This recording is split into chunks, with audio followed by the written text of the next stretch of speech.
Hey there, I'm Brandon, and this is the Dirt Church Devotional. So there's this really neat story in Mark chapter 4, starting about verse 35, where Jesus tells the disciples, hey, let's get in the boat, let's go to the other side of this lake. And as they get in, Jesus is tired and he falls asleep. He's in the bow or whatever, and he falls asleep. And they're getting across the lake, get maybe halfway across, and there's this huge storm comes up, and the wind is blowing, and the waves are crashing, and everybody's kind of panicking. And as it goes, some of the disciples went over and woke Jesus up and said, hey, aren't you concerned? Don't you care that we're going to drown? Jesus gets up, looks at them, yawns, stretches, goes to the end of the boat, and speaks to the wind and the waves and says, hey, peace, be still. And it is. I mean, the calm happens immediately. The waves stop immediately. The wind ceases. And he turns around and he looks at the disciples and he says, where was your faith?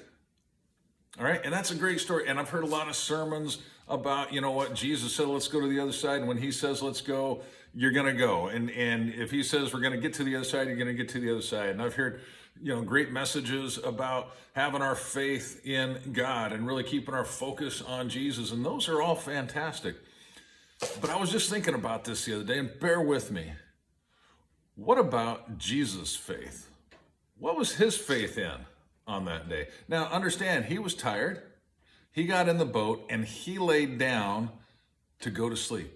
Not worried about what else was going on. He wasn't worried about steering the boat. He wasn't worried about manning the sails. He wasn't worried about navigating.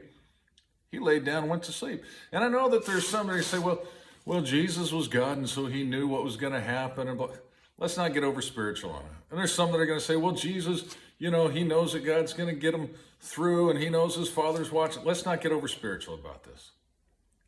Again, track with me. It's my belief Jesus had faith in his disciples. Now think about it. 4 of those men were professional fishermen. Peter, James, John, and Andrew had made their living. They had grown up on the sea. They knew how to run the boat. They knew how to handle the sails. They knew how to handle the wind and the waves. And it wasn't their first rodeo. Having grown up and worked on it, they had certainly been in other storms. They had certainly weathered other times. And Jesus was confident enough in them that he trusted that they would be able to use their skills and their gifts to get him across the sea. Now, there's a couple of things. Number one, we have a tendency to look at ourselves and go, well, I don't have any really spiritual gifts. What I can do isn't real spiritual. I'm a machinist, or I'm a truck driver. I just crash motorcycles. Or what. Hey, whatever gift you have, God gave it to you. He knows that. And when he calls you and sends you, he knows that full well. Being a fisherman didn't seem like a real spiritual gift. Being a sailor didn't seem like a real spiritual gift, but it came into play. Number two, I don't think Jesus would have got into that boat knowing there was a storm coming, or not knowing that there was a storm coming, if all of his disciples were tax collectors, or if they were all, doctors or lawyers. But they weren't. 4 of them were sailors. They were fishermen. And here's another thing. I don't think it was one of those 4 that woke Jesus up. I got a hunch maybe it was Levi, maybe it was James. It was one of these guys that they were freaked out being out on the water anyway. It wasn't one of those 4. They were manning the sails. They were barking directions. They were telling bail water. They were doing everything. What's my point? My point is this. You might not think that your gifts or your talents or your skills are all that spiritual. But Jesus, again, I said this earlier, Jesus created you the way he did. He knows all about you.